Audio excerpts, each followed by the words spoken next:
Ready to go! Alrighty guys, I'm just down here in New South Wales visiting my parents for Christmas break and all that sort of stuff, and I was just doing some thinking. I thought I'd go for a bit of a walk, and I wanted to share with you guys my thoughts on the recent topic of what I'm doing for my training.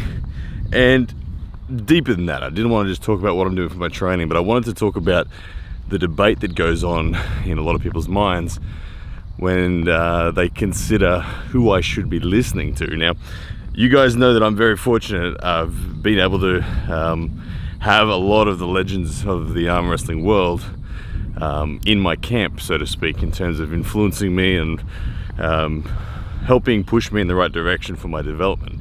I wanted to talk about three particular arm wrestling styles and arm wrestling philosophies from three different legends that are in my camp, and I wanted to kind of express my opinion on what they all mean to me and who I'm listening to most, and how I am processing that information and translating it into the arm wrestler that I want to become. Now, the three guys that I'm going to talk about are Todd Hutchings, John Brzenk, and Devon Larratt. All three of these gentlemen have achieved immense amounts in the sport. No one is going to discredit or question any of those guys' abilities.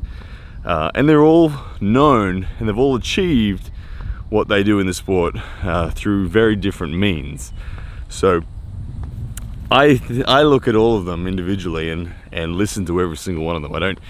I don't, first of all, there's no way I would discredit anything that any of those guys have got to say about their style or their technique or anything like that, because that'd just be crazy. So I wanted to kind of lay my thoughts out there. So first thing that I think about when I think about these three arm wrestlers is that they're all very different arm wrestlers anatomically.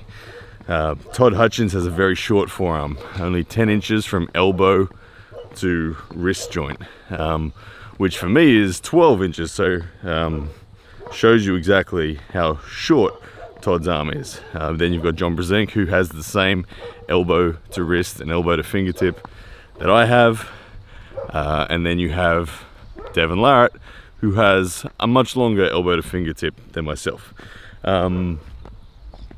Naturally, this difference in anatomical biomechanics, the setup for their arm wrestling, results in a different style of arm wrestler and the way that they have developed their strengths. And for me, it's important to be aware of those differences.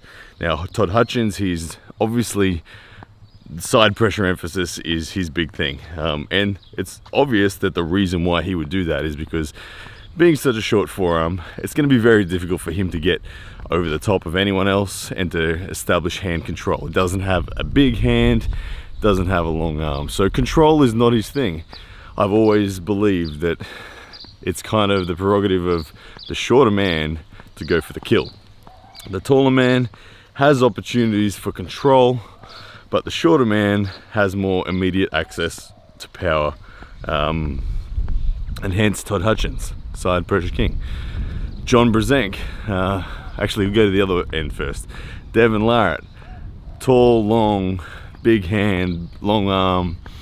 There's not many opponents that he faces that are taller than him, and so he has developed a style over the years based very much on intricate details of the hand, the control of the hand, the pressures of the hand, and how to use every little micro movement that is available within the hand and wrist as a weapon. And he does that probably better than anyone else out there. And then you got John. John, middle of the road in terms of his size. Not a big guy, not a little guy when it comes to his hand and forearm. Yet, is considered the greatest of all time. Why is John considered the greatest of all time? Basically because his combination of cupping strength and pronation was better than anyone's. I've heard Devon Larratt say of John to other people that John has the strongest cupping out of anyone in the world of arm wrestling. And so that is kind of the foundation that I think about with all three of these guys. And it's that start point that makes me, that is my start point when I come to my own thinking of my own development. Now, I have the same elbow to fingertip length as John, so it puts me mid-pack. I arm wrestle a lot of opponents taller than me, and I arm wrestle a lot of opponents shorter than me. There is no one size, there is nothing typical about my opponents. They come in all shapes and sizes, and I feel like I have to be prepared to arm wrestle in many different styles. So firstly, that is something about me. Because I'm not up the extreme end, I feel like I need to be aware of all of that. Now, naturally then you'd say, a lot of people say, well, why don't you just model yourself off John? Why don't you just study John? Why don't you just do what John does? John's an anomaly. I do believe John's an anomaly. I think that he's one of those 1 in a million guys that is just so strong that you can't really realistically try to emulate John. You can learn from him and you can study him, but it's very hard to replicate John. Devon and Todd, they're much more human, it seems. They're much more, they've gotten to their place from a lot of work, a lot of time, a lot of thought, a lot of study. And it's not to say that John hasn't, but John is a little different. So when it comes to me, a lot of people since my Zloty performance have asked me, am I going to stick with Todd? Am I going to change my methods? Am I going to stop arm wrestling the way I am? And the short answer is no, I'm not going to stop with Todd, and I'm not going to change the way I arm wrestle. When I started working with Todd, I always initiated with Todd under the guide that Todd was my strength coach. I never intended to arm wrestle like Todd. I didn't try to replicate Todd, but in the same token, I did want to learn and study Todd and work out how he employs short arm tactics, because as I said, I take on opponents that are a lot taller than me, and short arm tactics is something that I want to be well rounded in. So for me, it's very important that I listen to all three of these guys and I study all three of these guys. Devon Larratt truly believes hand control is king. John Brzenk truly believes cup and pronation are the lead trump cards when it comes to winning an arm wrestle. And Todd Hutchings believes that side pressure is essentially the most important of all strengths. So I listen to all of them, and I think it'd be crazy not to be honest. My goal as an arm wrestler myself is to go very, very high in this sport. I'm a long way from the end of this journey, and to be honest, the journey is the reward. The journey is the thing that I love most, and for me to just kind of wind it up would be crazy. So, and for me to just stop listening to any of these guys would also be crazy. I think that Todd is right when it comes to short arm wrestling. I believe he's worked out and developed a discipline both in training and in the way he pulls, where he is able to negate the fact that his hand is smaller and lower down than his opponents, and he's worked out a way to defeat them regardless. Devon has also worked out a way to be the king of control, and I love the way Devon moves. I try to do that a lot. If a match stops and I'm the taller guy, you'll see me start to look like Devon. If a match stops and I'm the shorter guy, or the guy with less hand control, you'll see me start to look like Todd.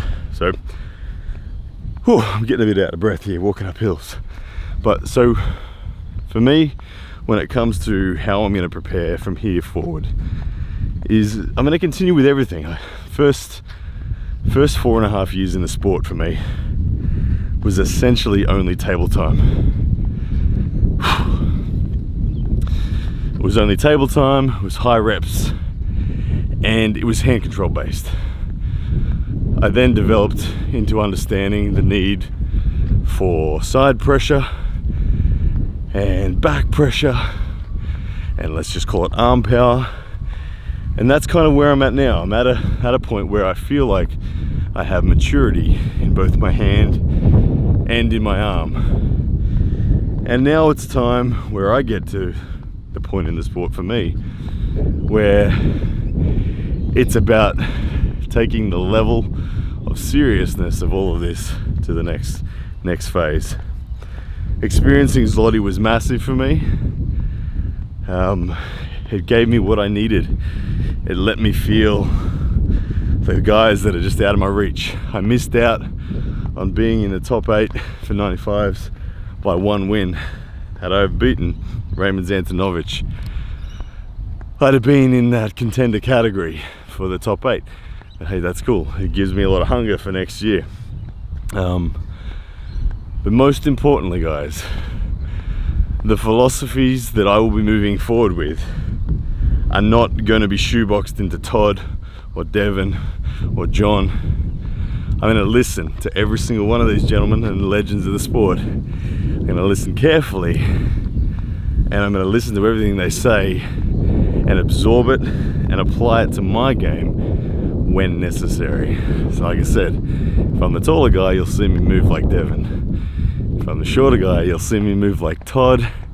And the whole time, I'm always going to be developing and trying to initially win the hand control through cup and pronation like John would. So anyway, I've done a lap around the block. I'm a little out of breath. It's a nice walk down here anyway, but I don't know. Some random thoughts for you guys, because I know I've seen a lot of questions in the last week or so about what am I going to do, who am I going to believe in, who am I going to follow. So I just want to clarify that. It'd be crazy, it'd be absolutely crazy for me to not continue to follow all of these guys. And on that note, I'm going to be at John Brzenk's place in about 4 weeks time. I'm going to spend 2 weeks with that man, training my butt off, and can't wait. Alright guys, see ya. Yes, that's a man!